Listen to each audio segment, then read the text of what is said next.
dimanche 30 novembre 2025. Mesdames et messieurs, bonsoir et bienvenue dans Viva Info en version française.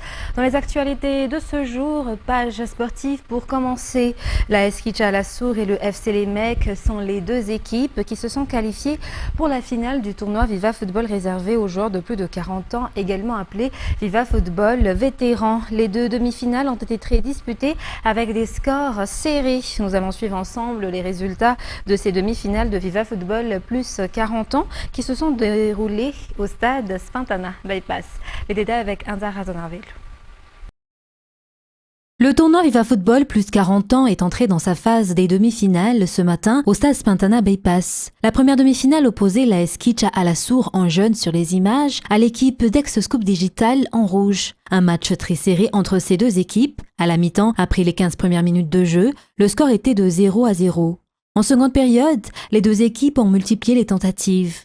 Ex-Scoop Digital s'est créé plusieurs occasions dangereuses, mais sans réussir à concrétiser. De son côté, l'AS Kitcha Alassour a réussi à marquer sur une contre-attaque grâce à une belle frappe de Nza qui a trempé le gardien d'Ex-Scoop Digital. Score 1-0 pour Alassour. Le score n'a plus changé malgré la domination d'Ex-Scoop Digital qui n'a pas su profiter de ses nombreuses occasions. Considérée comme une équipe difficile à battre et très déterminée dans cette compétition, l'AS Kitcha Alassour décroche ainsi son ticket pour la finale.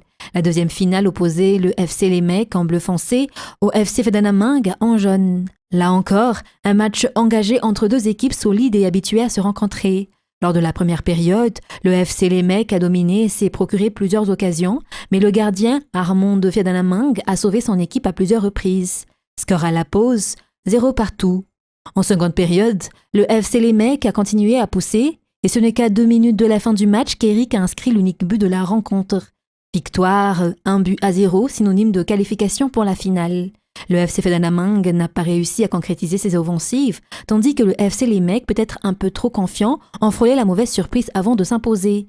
Ainsi, l'AS Kitcha Alassour et le FC Les Mecs se retrouvent en finale du tournoi Viva Football plus 40 ans. Vous pourrez suivre ce match décisif sur la chaîne Viva, juste après le journal télévisé en version française. Restons toujours au niveau de la télévision Viva. Une nouvelle compétition et divertissement est proposée par la chaîne télévision Viva aux passionnés, le Mada Tetris Battle. Il s'agit d'une compétition de jeu Tetris, un jeu familial habituellement joué sur téléphone, mais qui, pour cette première édition, est porté sur les médias. Le Mada Tetris Battle est ouvert à toutes les tranches d'âge. Les qualifications auront lieu les 13 et 14 décembre. Les règles sont simples. Chaque joueur dispose de 3 minutes pour jouer et les 16 meilleurs scores accéderont à l'étape suivante. La finale se tiendra le 20 décembre. Le vainqueur remportera le prix d'1 million d'ariars. Les inscriptions pour ceux qui souhaitent participer à cette compétition Tetris organisée par Viva sont déjà ouvertes à Viva Arena Ivange. Les inscriptions prendront fin le 12 décembre. Le défi ultime approche. Un tournoi pour toutes les générations. Mada Tetris Battle. Peu importe ton âge, viens tester tes réflexes et prouver que tu es le boss de Tetris. Le 13 et le 14 décembre. Qui osera se mesurer au chrono? 3 minutes pour entrer dans la légende. Les 16 meilleurs scores passeront le cap. Le 20 décembre, l'heure sera venue de découvrir le véritable champion lors d'une finale épique en 1 contre 1. 1 million d'ariars pour le gagnant. Inscription au studio Arena Ivange jusqu'au 12 décembre. Infoline 034 07 567 88. Droit d'inscription 10 000 ariars. Dans la suite des actualités de ce soir, de nombreux cas d'empoisonnement ou de drogue versée dans les boissons ou les repas existent actuellement. Il s'agit d'une forme de violence consistant à mettre de la drogue dans l'eau ou de la nourriture d'une victime afin d'abuser d'elle lorsqu'elle n'a plus le contrôle d'elle-même. Une méthode répugnante, strictement interdite par la loi à Madagascar. Reportage signé Felana Rakotorsoul. Ce phénomène, déjà répandu à l'étranger, commence également à se développer dans le pays. L'empoisonnement d'une personne à l'aide de stupéfiants en vue de commettre un abus sexuel. La loi interdit et sanctionne l'administration de substances nuisibles ou toxiques. Cette infraction est punie d'un emprisonnement de 1 mois à 5 ans, conformément à l'article 317, chapitre 7 du Code pénal. Qu'est-ce que l'empoisonnement avec des stupéfiants ? L'administration de substances nuisibles consiste à donner à quelqu'un un produit ou une substance dangereuse, toxique ou stupéfiante, entraînant un affaiblissement, une incapacité, un état maladif pouvant aller jusqu'à la mort. Il s'agit d'un acte volontaire commis avec l'intention de nuire. Souvent, ce type d'empoisonnement est lié à des cas de viol dans le but de neutraliser la victime. Tout rapport sexuel, sous quelle forme que ce soit, sans consentement préalable, est puni de 10 ans d'emprisonnement, selon l'article 332. Si la victime est un mineur, la peine peut aller jusqu'aux travaux forcés et à des sanctions pénales plus lourdes. Que faire si quelqu'un met une substance nocive dans votre nourriture ou boisson selon la loi malagasy? Déposer une plainte, il est nécessaire de disposer de preuves montrant qu'il y a eu une menace ou tentative, photos, enregistrements audio, messages écrits ou témoignages qui seront vérifiés par l'enquêteur. La victime dispose de 3 ans pour porter plainte contre l'auteur des faits. Enquête, la police ou la gendarmerie mène une enquête et collecte des preuves. Décision du procureur, le procureur décide de renvoyer l'affaire devant le tribunal, d'abandonner la plainte ou d'ordonner une enquête plus approfondie.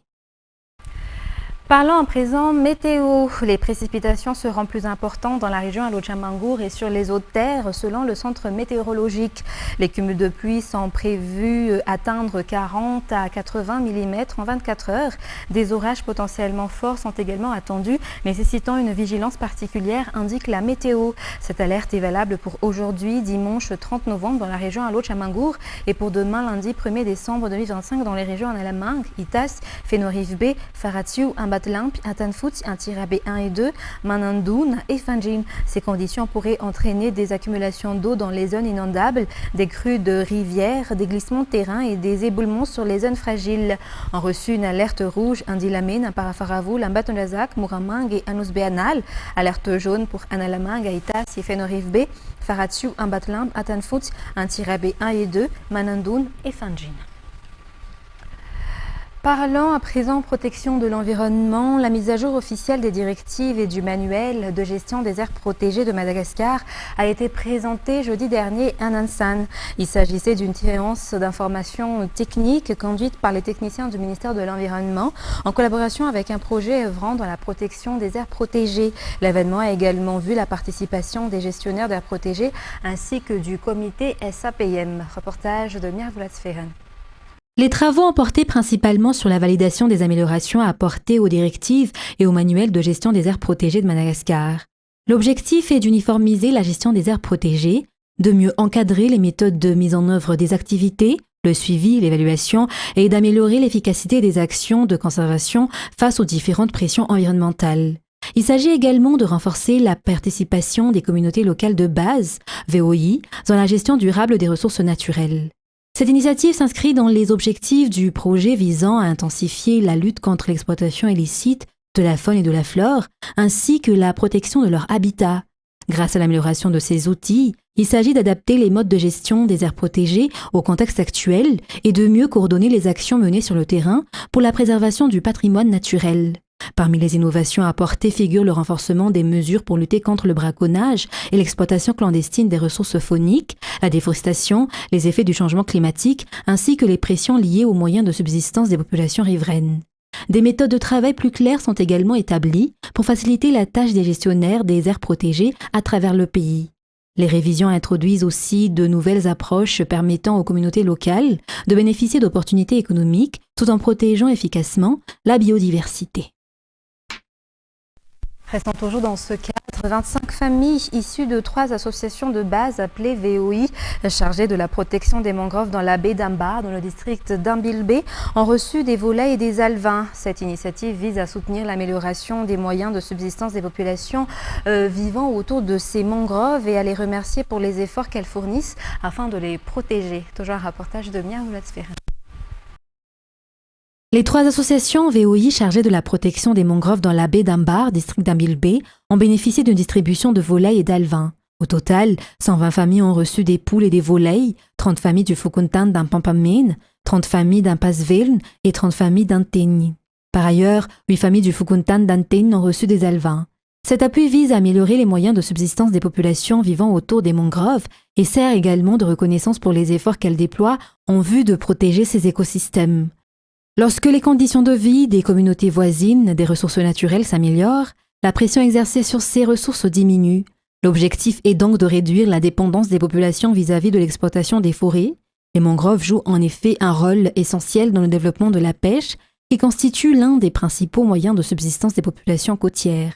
La baie d'Ambaro compte parmi les zones marines les plus riches du nord-ouest de Madagascar et abrite l'une des plus vastes mangroves de l'océan Indien. On y trouve des milliers d'hectares de mangroves, des activités d'élevage d'alevins et des zones dédiées au développement de la culture marine. Les mangroves représentent une ressource importante pour l'amélioration de l'économie locale et la protection de l'environnement. Elles protègent les côtes contre l'érosion et les cyclones et offrent un habitat pour les poissons et les tortues marines. Les mangroves de la baie d'Ambar constituent la base de 70% de l'activité de pêche locale. Des études scientifiques ont prouvé que la dégradation des mangroves entraîne une forte diminution des poissons et des ressources marines, d'où la nécessité de les protéger en soutenant les associations communautaires. Continuons ce journal dans la page sportive. À l'approche des fêtes, nombreux sont ceux qui cherchent à remodeler leur silhouette et à perdre du poids pour s'affiner. Beaucoup se rendent dans les salles de sport et testent différentes méthodes. Parmi les techniques qui donnent de bons résultats, on retrouve le body step, une pratique aujourd'hui largement répandue et très prisée dans le pays. C'est ce que nous allons suivre dans ce reportage de Felnara Kousarsoul et Asnara Fanzonari. Le body step est une forme d'exercice physique permettant de prévenir certains problèmes corporels. C'est également une méthode efficace pour perdre du poids rapidement, car il s'agit d'un entraînement intensif qui renforce les muscles et contribue à améliorer la santé cardiovasculaire. Au-delà de son aspect sportif, c'est aussi un loisir. De plus en plus de personnes se laissent séduire par le body step, sans distinction de genre ou d'âge, presque tout le monde peut le pratiquer. Dans cette salle de sport où nos journalistes ont mené leur enquête, la fréquentation a même doublé ces 2 derniers mois. Comme pour toute activité physique, la persévérance et la motivation sont indispensables pour obtenir des résultats avec le body step. Cependant, il est recommandé aux personnes souffrant de maladies chroniques de demander l'avis d'un médecin avant de commencer cette pratique. Les 2 joueurs malagasy y figurent dans la liste finale des 10 nominés qui seront élus par vote en ligne pour tenter de remporter la Boule d'Or 2025 organisée par la zone pétanque. Lors de la phase de pré-vote, Madagascar occupait la 3e place. Nous pouvons encore changer la donne si tous les Malagasy s'unissent pour soutenir nos joueurs. Reportage de Mervoula Seren.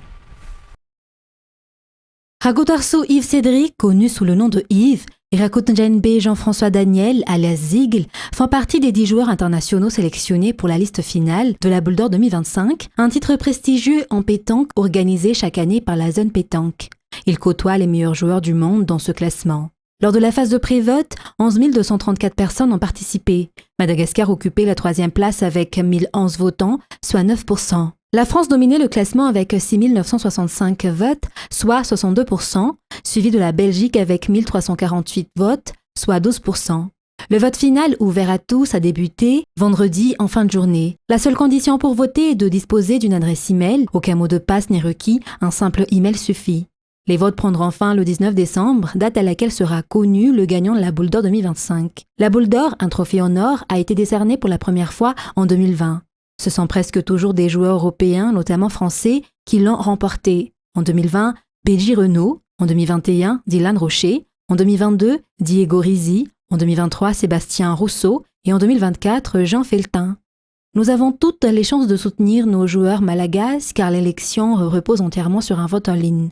Ce trophée revêt d'une importance car il valorise la pétanque malagasy sur la scène internationale et représente un atout majeur pour les joueurs. S'ils remportent ce titre, ils pourront accéder à de nombreuses compétitions mondiales, obtenir des invitations prestigieuses et attirer sponsors et organisateurs. La participation de tous les Malagasy à ce vote est donc un soutien essentiel pour ces 2 joueurs. Yves et Zigle se sont d'ailleurs illustrés lors des dernières compétitions internationales. Leur talent est reconnu et ils rejoindront dès la saison 2026 le club de Dessine en France avec un contrat de 4 ans renouvelable. Rappelons que Zigle a récemment remporté la Main d'Or, une distinction décernée par l'équipe dans l'émission Polo, entièrement consacrée à la pétanque. Poursuivant dans les actualités internationales, le président américain Donald Trump a lancé hier samedi un avertissement selon lequel l'espace aérien du Venezuela devait être considéré comme entièrement fermé, déclenchant l'ire de Caracas qui parle de menaces colonialistes et d'actes hostiles à toutes les compagnies aériennes, pilotes, trafiquants de drogue et trafiquants d'êtres humains, a écrit Donald Trump sur son réseau Trust Social. Veuillez considérer l'espace aérien au-dessus et autour du Venezuela Venezuela comme entièrement fermée. Le président américain n'a pas donné de détails. France 24. Le ciel du Venezuela vidé en quelques instants de presque tout son trafic aérien, après la déclaration de Donald Trump sur son réseau social plus tôt. À toutes les compagnies aériennes, pilotes, trafiquants de drogue et trafiquants d'êtres humains, veuillez considérer que l'espace aérien au-dessus et autour du Venezuela est totalement fermé. Merci de votre attention. L'annonce unilatérale de Donald Trump a conduit de nombreux avions à dérouter leur trajectoire, comme l'atteste cette image du trafic aérien samedi. Et ce, même si elle ne revêt aucune dimension légale. Les États-Unis accentuent leur pression sur le pays dirigé par Nicolás Maduro, au nom de la lutte contre le trafic de drogue. Ces dernières semaines, ils ont ciblé une vingtaine de bateaux soupçonnés d'appartenir à des trafiquants, tuant plusieurs dizaines de personnes. Ils ont aussi déployé massivement leur flotte dans les Caraïbes, avec notamment le plus gros porte-avions au monde. Et Donald Trump a évoqué la possibilité d'opérations terrestres. Chez les habitants de Caracas, la fermeture du trafic aérien est mal vécue. Cela nous affecte beaucoup car de nombreuses personnes qui étaient à l'étranger et qui allaient passer Noël en famille ici ne peuvent plus le faire. Et ceux qui allaient rendre visite à leur famille à l'étranger ne peuvent pas le faire non plus. Nous sommes bloqués ici à Caracas, au Venezuela. Nous, les Vénézuéliens, ne sommes pas responsables de cette situation. C'est nous qui en subissons les conséquences. Le Venezuela a condamné les propos de Donald Trump et dénonce une menace colonialiste. Plus tôt, le pays avait suspendu la licence de 6 compagnies aériennes, notamment les compagnies nationales espagnoles, portugaises et turques. Ces transporteurs avaient suspendu leur vol vers Caracas après une mise en garde de l'autorité américaine de sûreté aérienne concernant le survol du Venezuela. La confrontation entre Donald Trump et Nicolás Maduro s'accroît donc, et ce malgré un entretien téléphonique vendredi entre les deux hommes, rapporté par le New York Times. Le journal évoquait même la possibilité d'une rencontre aux États-Unis. Ces nouveaux développements semblent prendre une toute autre direction. Le ministère de la Santé de la bande de Gaza, placé sous l'autorité du Hamas, a annoncé hier samedi que plus de 70 000 personnes avaient été tuées dans le territoire palestinien depuis le début de la guerre déclenchée par l'attaque sans précédent du mouvement islamiste en Israël le 7 octobre 2023. Ce nouveau bilan intervient un mois et demi après l'entrée en vigueur d'un fragile cessez-le-feu négocié par les États-Unis, que les deux camps s'accusent mutuellement de violer. Les détails avec France 24. Dans ce camp de déplacés de l'Est de Gaza, des centaines de tentes de fortune s'accrochent au sol boueux. Sous ces bâches trop fines, des familles entières tentent de survivre. Parmi elles, Maya Souna et ses 4 enfants. L'hiver dernier, ma fille est morte de froid. Je n'avais même pas de tente, ni même le matériel nécessaire pour en fabriquer une à l'époque. Je n'ai pas pu la sauver. Cette année, le temps est encore plus rude et j'ai très peur que la même chose se reproduise et que je perde un autre de mes enfants à cause du froid que nous subissons.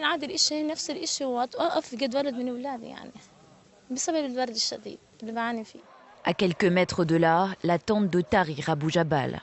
Cette mère de 7 enfants originaire de Bethlaya se bat contre le froid, mais aussi contre la faim et la soif. Dans ce camp, même l'eau est payante. La plupart n'ont pas les moyens d'en acheter. Des conditions qui ne leur permettent pas de renforcer un abri qui ne résiste ni aux rafales de vent, ni aux pluies violentes de l'hiver. Dans ma tente, nous sommes 9, y compris mes enfants. Quand il pleut, la tente se transforme en cascade au-dessus de nos têtes. Et je ne peux pas garder mes enfants au chaud. 80% de la population gazaoui survit dans ces tentes ou dans des décombres d'immeubles selon l'ONU. 2 millions de personnes sont contraintes de vivre dans ces abris improvisés. Un habitat précaire bien souvent installé dans des zones exposées aux inondations où chaque averse augmente le risque d'infection et fait planer la menace de maladie. Des dizaines de migrants souhaitant quitter le Chili se sont retrouvés bloqués vendredi dernier à la frontière avec le Pérou. Selon les autorités chiliennes, cette situation survient dans un contexte de forte tension liée aux déclarations du candidat d'extrême droite à la présidentielle, José Antonio Cast, qui a menacé d'expulser les étrangers en situation irrégulière. De son côté, le Pérou a décrété l'état d'urgence à la frontière et refuse d'accueillir de nouveaux migrants. France 24 toujours. Au milieu du désert d'Atacama, voici le poste frontière de Chacaluta. D'un côté le Chili, de l'autre le Pérou. Un point de passage qui inquiète le gouvernement péruvien. Il vient de déclarer l'état d'urgence dans la région. En cause, la crainte d'une victoire du candidat d'extrême droite à l'élection présidentielle chilienne et la vague migratoire qui pourrait suivre. José Antonio Kast, favori du second tour, a promis d'expulser les 330 000 étrangers en situation irrégulière au Chili, principalement des Vénézuéliens. Ils sont nombreux à patienter à la frontière. Il a dit qu'il allait expulser les étrangers en situation irrégulière, que s'ils ne partaient pas, il nous restait 103 jours et qu'ensuite on serait persécutés. Comme nous sommes sans papier, nous avons commencé à réfléchir à la manière d'éviter cette situation. J'ai dit à mon conjoint que nous allions essayer de partir. Le gouvernement péruvien est ferme, il ne veut pas accueillir de migrants. La position du gouvernement est claire et ferme. Nous n'avons ni les conditions, ni les capacités nécessaires pour accueillir davantage de migrants. Avec l'état d'urgence, une cinquantaine de militaires péruviens sont venus appuyer les forces de police à la frontière. 50 autres arriveront dans quelques jours. Le second tour de l'élection présidentielle chilienne a lieu dans 2 semaines. En attendant, le gouvernement sortant coopère avec le Pérou. Le Chili et le Pérou maintiennent un dialogue et une collaboration permanente en matière migratoire, qui s'intensifie dans des situations complexes comme celle qui se déroule actuellement à la frontière nord. L'état d'urgence à la frontière côté péruvien est en vigueur pour 60 jours. Il avait déjà été mis en place en 2023 pour des raisons similaires. Mesdames et messieurs, c'est la fin de ce journal. Nous vous remercions de votre fidélité. Restez avec nous car dans quelques instants, vous allez suivre l'intégralité de la finale de Viva Football, plus 40 ans après le journal en version française. Sur ce, très bonne soirée sur Viva. Au revoir.